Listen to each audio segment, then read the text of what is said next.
Okay. I thought today we would make a favorite Italian special. It's called caprese on a stick.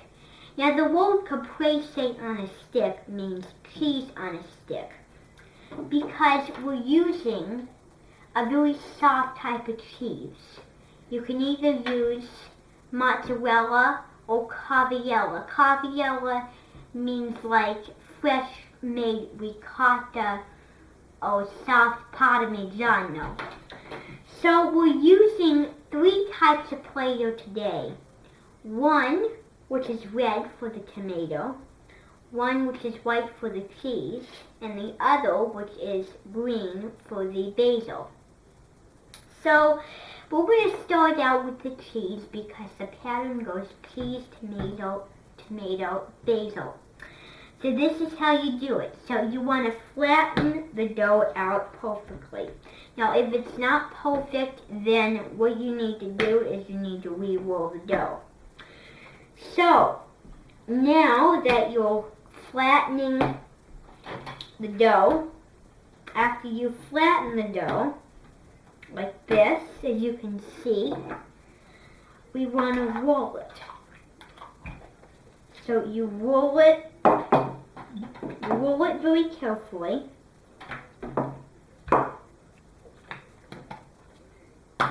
Make sure if you go further on the edge, then it's not you're not going to have a round shape of dough. So make sure when you roll dough, you get taught by Julia Child because Julia Child, to me, is a master dough maker. So roll the dough out perfectly. Then, as you can see, it's rolled out like that. Let's do a little more. So if you're making pasta, you want to make sure the dough is rolled very thin. Because if you put a whole clump of dough in the pasta machine like this, then you're going to strip the gears, which means break them, as you know. I thought that was going to be cheese. It is cheese. Oh, okay. So now that we have the cheese, we're going to cut the cheese. So we're going to cut a slice of cheese. That looks really good. Yes, it does, and we're going to have some tomato and basil on it, so it's going to be even better.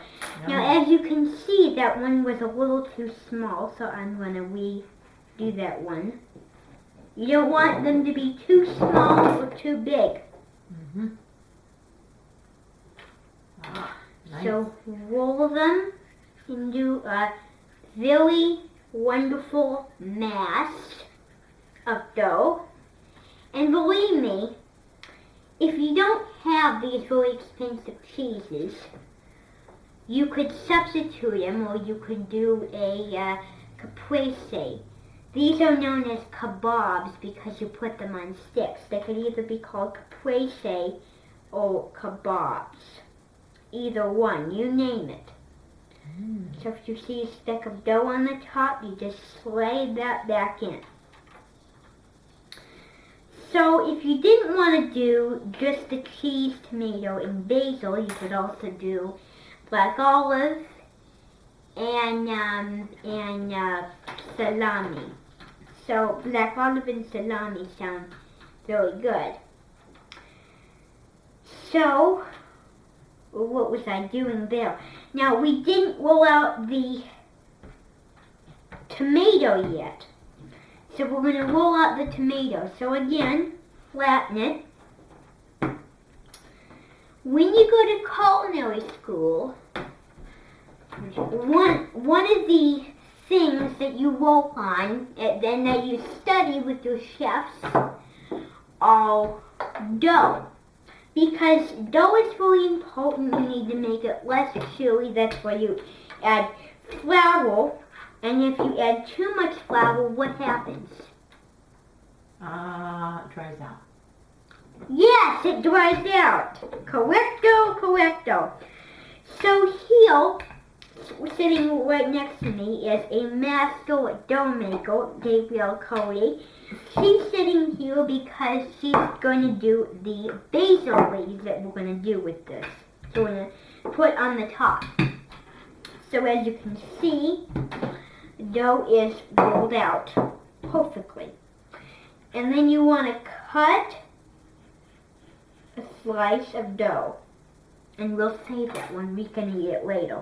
Oh, okay. So we're going to just, that one's a little too small. Let's do a bigger one. As you can see, you want to really make them big. I always say not too big and not too small. So then you roll it.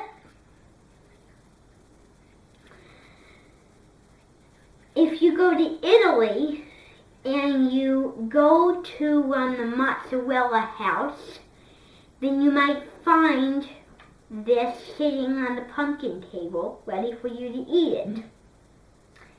And that's what they do after they make the cheese. Caprese on a stick. So you want to make sure that sometimes when you do this, you can also use big cheese. Little cheese is bocconcini. And big cheese is meloncini or gamboncini. Gambaroni means big. Gamboncini. So now we're going to flatten out our green dough, and then you get to see Gabrielle Cody, our master dough shaper. She's going to show us very thoroughly how to make the basil leaves. So sometimes when you make dough, you slap it down. You know, I saw a Julia Child episode once, and they were making pizza. And the guy that was making the pizza, the master pizza maker, he was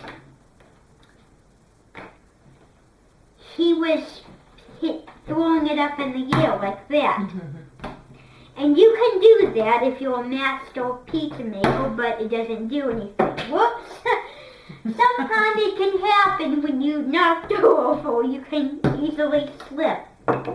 Then you want to, thank you. I never noticed the hair, but thank you for getting rid of it. Now, you want to flatten the dough. Do you want me to do that? Yes, Yeah, and you can do that. Okay. Gabrielle Cody is going to show us very thoroughly, just explain to us very thoroughly how she makes these basil leaves. So let's turn up with Gabrielle Cody. So how do you make the basil leaves? Okay. Well, you've done a good job starting to flatten it. Now I'm just gonna flatten it a little bit more. Right? Hand me that white knife there. Certainly. Okay. So you can start anywhere you like. I usually use the round side here to partially shape it. Sometimes you do it at the end. And then you just kind of continue that little curvy Interesting. thing. And then you pick it up with your knife. Yeah, I just do that. You know, I saw a episode, a master chef episode of Julia Child, and he was making these little round triangles. I forget what they were, but they were dessert triangles to make with his cake. And what he did was he put chocolate and he shaped it, and then he baked it in the oven, and then after they were baked, he put them on a rolling pin and they shaped them, and they stayed their shape the way he did it on a rolling pin. So this particular leaf reminds me of what he was doing. This you want to make sure it's not too thin or too thick. Okay. Right? There you go. Too thin or the edges will burn before done. Yeah. So Or it then, won't go on the stick properly. yes, that's, Well, hopefully that'll stay on there, right? so well. How about you put the basil leaf and I'll put the cheese and Just want to make tomato. sure it's right in the middle All right. and just gently. There. Perfect. There you Now go. I'll do the cheese and tomato. You can Okay. do the basil leaf. So why don't you? I'll do a few more. All right. So now we're going to get more cheese. I've saved one. Now we're going to put that one on there. Do you want another tomato? I can do that for you. Yeah, so thank you. Now, everybody likes tomato. It comes in all different shapes and colors.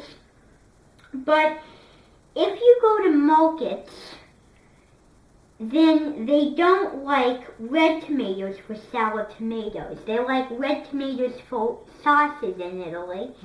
But when you go to market, if you find the salad, you go to the salad section of your Piedmonte or Italian market, you see green tomatoes. They like them on the greener side, as Marian Esposito calls it. Thank you. It looks like gum or ramen noodle. Yeah. What a very professional way to do that. I never thought of that way. Now we're going to put We need another tomato, yeah. So I'll do the tomato.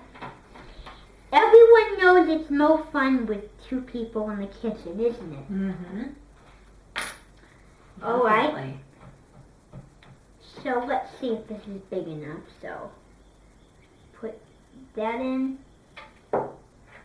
There. A little small, but That's all right. yeah, it's all right. That's one, huh? Put the basil leaf, and There we go. we're done with Look at all that. caprese on the stick. Do you know what this reminds me of?